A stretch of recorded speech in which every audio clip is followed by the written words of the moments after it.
ಕಾಗೆ ಹೇಗೆ ಬರೆಯೋದು? ಕಾ.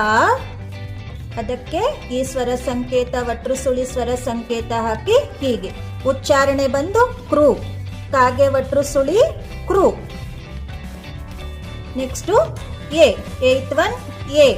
ಏದ ಸ್ವರ ಸಂಕೇತ ಇದು ಏತ್ವ.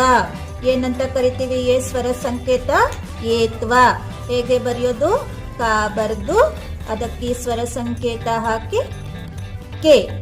ಕಾಗೆ ಏತ್ವ ಕೆ. ಕಾಗೆ ಏತ್ವ ಕೆ. ನೆಕ್ಸ್ಟ್ ಎ. ಒಂಬತ್ತನೇದು ನೈನ್ತ್ ಒನ್ ಎ. ಹೇಗೆ ಬರೆಯೋದು? ಸ್ವರ ಸಂಕೇತ ಏತ್ವನ ದೀರ್ಘ. ಏತ್ವ ಕೊಟ್ಟು ಅದರ ಪಕ್ಕಕ್ಕೆ ದೀರ್ಘ. ಆಫ್ಟರ್ ಏತ್ವ ವಿ ಹ್ಯಾವ್ ಟು ಗಿವ್ ದೀರ್ಘ. ಏತ್ವನ ದೀರ್ಘ. ಈ ಸೈನ್ ಬಂದಾಗ ಏನ್ ಹೇಳ್ದೆ? ದೀರ್ಘ. ಸೊ ಎ ಬಂದಾಗ ದೀರ್ಘ ಹಾಕ್ಬೇಕು. ಏತ್ವನ ದೀರ್ಘ. ಹೇಗೆ ಬರೆಯೋದು? ಕೆ ಬರ್ದ ಹಾಗೆ ಬರೆದು ಅದರ ಪಕ್ಕಕ್ಕೆ ದೀರ್ಘ. ಲೈಕ್ ಕೆ. Next we have to put ದೀರ್ಘ. ಏತ್ವನ ದೀರ್ಘ.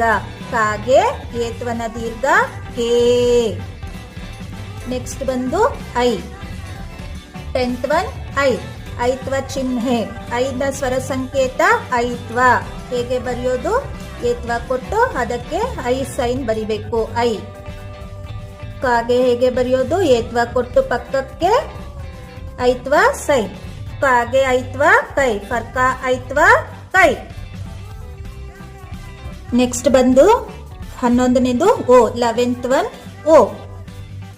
ಓದ ಸ್ವರ ಸಂಕೇತ ಏತ್ವ ತರ ಬರೆದ್ಬಿಟ್ಟು ಕೆಳಗಡೆ ಓತ್ವ ಕೊಡ್ಬೇಕು. ಓತ್ವ ಹೇಗೆ ಬರೆಯೋದು? ಕಾಗೆ ಕಾ ಬರೆದು ಕೆ ಹಾಕಿ ಈ ರೀತಿ ಓತ್ವ. ಕಾಗೆ ಓತ್ವ ಕೋ. 12th ಒನ್ ಓ. ಓದ ಸ್ವರ ಸಂಕೇತ ಓತ್ವನ ದೀರ್ಘ. ಇದೇ ರೀತಿ ಏತ್ವ ತರ ಬರೆದು ಓತ್ವ ಕೊಟ್ಟು ಪಕ್ಕದಲ್ಲಿ ಏನ್ ಹಾಕ್ಬೇಕೀಗ? ದೀರ್ಘ. Next we have to put deergha. So ಕೋ ಬರ್ದ್ಬಿಟ್ಟು ಓತ್ವನ ದೀರ್ಘ. ಕಾಗೆ ಓತ್ವನ ದೀರ್ಘ ಕೋ. ನೆಕ್ಸ್ಟ್ ಔ. 13th ಒನ್ ಔ. ಔನ ಸ್ವರ ಸಂಕೇತ ಬಂದು ಔತ್ವ. ಹೇಗೆ ಬರೆಯೋದು? ಕ ಬರ್ದು ಔತ್ ಸೈನ್ ಕೊಡ್ಬೇಕು. ಈ ತರ ಔ. ಔತ್ವ. ಕಾಗೆ ಔತ್ವ ಕೌ. ಅದೇ ರೀತಿ ಯೋಗವಾಹಗಳು ಅಂ ಮತ್ತೆ ಅನುಸ್ವಾರಕ್ಕೂ ಕೂಡ ಸ್ವರ ಸಂಕೇತಗಳಿದೆ. ಅಮ್ನ ಸ್ವರ ಸಂಕೇತ ಅನುಸ್ವಾರ. ವೊವೆಲ್ ಸೈನ್ ಆಫ್ ಅಮ್ ಲೆಟರ್ ಅನುಸ್ವಾರ. Just we have to put one circle. ಹೇಗೆ ಬರೆಯೋದು? ಕಾಗೆ ಕಾ ಲೆಟರ್ ಬರ್ದು ಸರ್ಕಲ್. ಅನುಸ್ವಾರ